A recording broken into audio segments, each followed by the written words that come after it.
দাদা ভাই, দিদি ভাই, এই দেখো আমি আজকে লঙ্কার আচার বানাতে যাচ্ছি।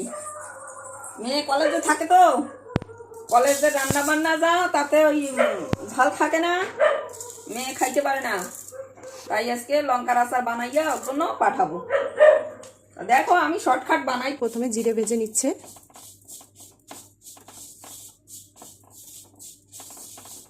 বর্ষার সময় এইভাবে আচার তৈরি করলে আচার নষ্ট হয় না।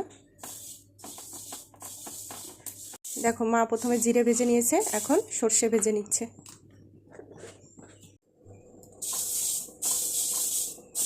দেখো এইভাবে কাপড় দিয়ে নেড়ে নেড়ে মা সর্ষেগুলো ভালো করে ভেজে নিচ্ছে।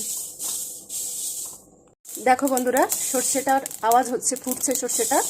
এইভাবে ফুটে যাওয়ার পরে সর্ষেগুলো নামিয়ে নিতে হবে। সর্ষেটা ফুটছে, তার মানে ভাজা হয়ে গেছে। চটপট চটপট আওয়াজ বন্ধ হয়ে গেলেই নামিয়ে নিতে হবে।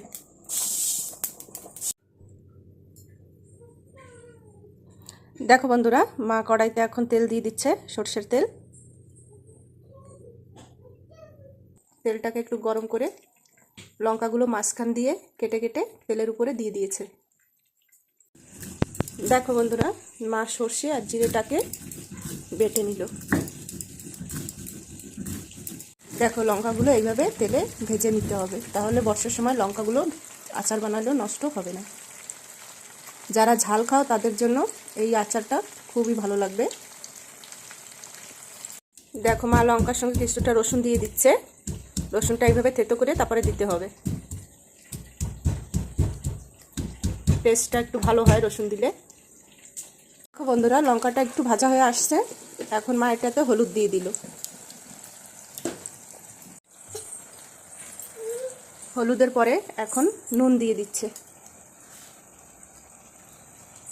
দেখো বন্ধুরা, অল্প আছে মা নুন হলুদ দিয়ে লঙ্কাটাকে একটু ভাজা ভাজা করে নিয়েছে। জলটা নাইতে হবে, লঙ্কার ভিতরে যাতে জলের অংশটা না থাকে। জলের অংশ বেশি থাকলে নষ্ট হয়ে যাবে। আর জলটা যদি একটু শুকাই দিই, শুকনো শুকনো ভাব করি, তাহলে এটা নষ্ট হবে না, অনেক দিন রাখে খাওয়া যাবে। কাঁচাটাও বানানো যায়, কাঁচাটা বানাইতে পারে জলদি খেয়ে ফেলতে হবে, রাখা যাবে না, অল্প দিনের মধ্যে খেয়ে ফেলতে হবে। আর এটা যদি তোমরা রাখে দাও কিচ্ছু হবে না, অনেক দিন পর্যন্ত খাওয়া যাবে। ওই জন্য এরকম একটু কাঁচা লঙ্কাটা জলটা শুকিয়ে দিলে ভালো হয়।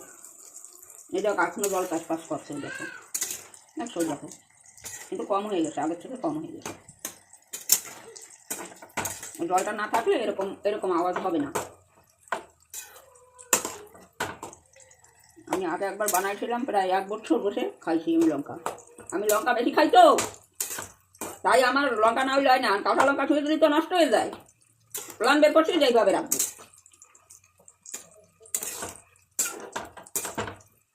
কেন রসুন কাটাও তো একটু হবে। দেখো বন্ধুরা, মা রসুনগুলো এবার দিয়ে দিচ্ছে, কারণ রসুনগুলোও একটু ভাজা ভাজা হবে। ওই দেখো রসুনের কত জল দেখিস, ওই দেখো ওই দেখো।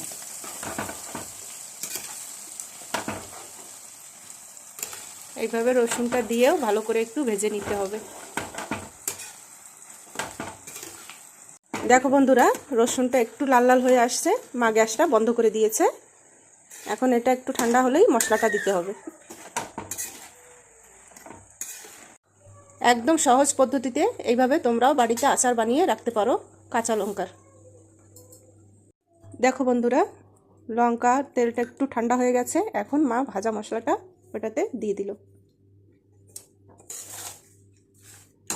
দেখো আমাদের এটাতে তেল একটু কম আছে, যদি তেল কম হয় তাহলে পরেও গরম করে দেওয়া যায় এটাতে।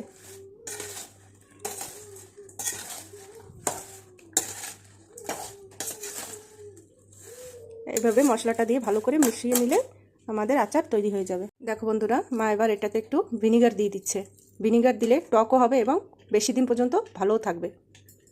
আমাদের আচার তৈরি হয়ে গেছে। বর্ষার সময় এইভাবে আচার তৈরি করলে আচার নষ্ট হয় না, খেতেও ভালো লাগে।